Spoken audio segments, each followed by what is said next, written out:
The man at the top of the page sitting to my right, Paul Carcaterra, of course, the legend Roy Colsey, and Kevin Alicchio as he inches closer. Here's a good feed and a goal, finding the back of the net.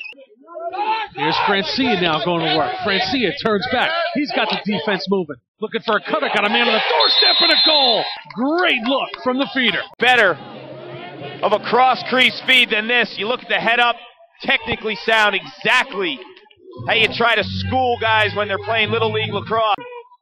Technical defender.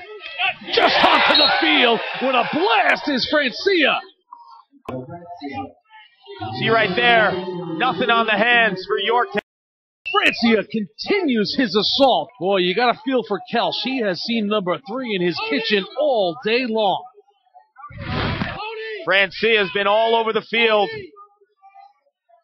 2 goals and 5 assists on the night. Finishing that one. You look at the awareness, too, to find space. Well, tested early, gets a look at the offense right off the bat here.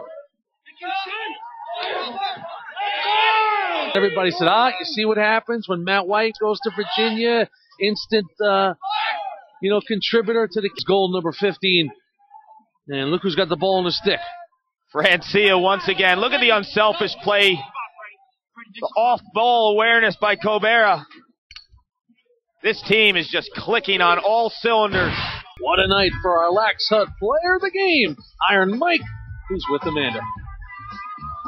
I'm here with Mike Francia, 2 goals, 6 assists on the night. Guys, this is the most assists that any single player has had all season long, so that warrants you to be our Lax Hut player of the game. You can take that. So that just goes to show you what kind of quarterback he is, Mike Francia. 1 goal and 5 assists for the All-State Junior Attackman. All-FCAC a year ago. The defense and his awareness. Yeah, field sense, Kark. I mean, it's so important in the game of lacrosse, and he's the quarterback, the eyes of the offense, and we talk about being the feeder. What a run he is having, and folks, just a junior. Surprised he's not a verbal commit yet. Will be some opening some eyes after this performance. Smaller guy, but stocky. Kind of reminds me of Rob Pennell, the great player out of Cornell.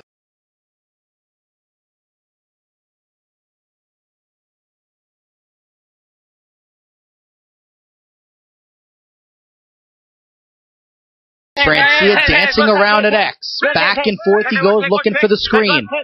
Sticking with him is Murphy, now feeds, and a goal. It's Max Serpa. Well, Keith, Francia is a playmaker, no doubt about that. He just gets blocked, and then look at this goal. Great job by Francia, evading the defender, cutting it out right past the goal line, and finding the open man, Mike Serpa, directly in front, who rips it home. Working the 2-man game behind the cage. The one-timer, and the goal for Wilton. Well, Keith, almost a carbon copy of the last goal for Wilton. Mike Francia, again, making things happen right at the goal line extended. He's working from X. He comes out, looks into the middle, finds his man, and Mike Greco barely lets that ball stay in his stick for a split second and right over the head. A good job this week getting us a whole bunch of information. Both do a fantastic job with the program. There's Mike Francia already with 4 assists on the day. Trying to get on the board for himself, and he does. How do you stop that? You can't. How do you stop that, Keith? Mike Francia, he said, you know what? I've helped out enough today. I'm going to take one by myself. A great job, again, from his position behind the net. Coming out, dodging a little bit of a spin move there, and just over the stick. Pass when he's pressured, just really being very patient with it and looking for the cutter directly in front of the net. That's something that McMahon's really going to have to key on now, because that was almost an exact carbon copy of the last goal for McMahon or for Wilton. So Mike Francia, what you like to see, he gets it at X. He waits things out almost Gretzky-like when you're referring to hockey. Sets up in the office back there, and then comes at the goal line extended looking for his man. 2 straight possessions in which he was able to find someone cutting to the net. It has been the Mike Francia show. What I love about Francia, too, is that he just draws so many people to him almost on every possession. So quick, so low to the ground also. But even when he does draw those defenders, I had said this on the last possession, he doesn't panic. Well, sometimes you need a point guard, and Francia's been that guy. Well, when we talked to his coach, he said he's a playmaker, great feeder, and we've seen it for sure today, making things happen with his feet to allow his teammates to get open, really. Not giving up the ball, not making a dumb pass when he's pressured, just really being very patient with it and looking for the cutter directly in front of the net.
Nice, you're in. There you go.